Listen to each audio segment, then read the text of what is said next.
Почитувани, владата на СДС и ДУИ ангажирала лица на авторски договори, иако работите кои се вршени не се авторско дело и не подразбираат таков вид на работа.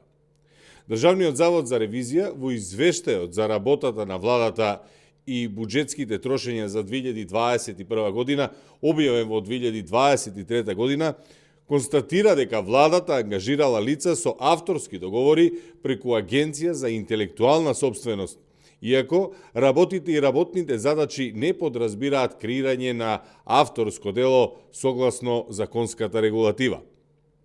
Владата на СДС очигледно е дека ги заобиколувала постоечките законски процедури и сакале преку авторски договори да исплатјаат лица блиски до нив, без да има потреба да ги вработуваат или ангажираат преку системот на АВРМ. Лицата кои ги ангажирала власта добиле само авторски договори без да има реална потреба од тоа. Самоволието на власта, на СДС и ДУИ се гледа на секој чекор. Затоа велиме дека наследивме ограбена држава. Но неспособноста завршува со нив. ВМРО ДПМН сега работи 100% одговорно за твојата иднина.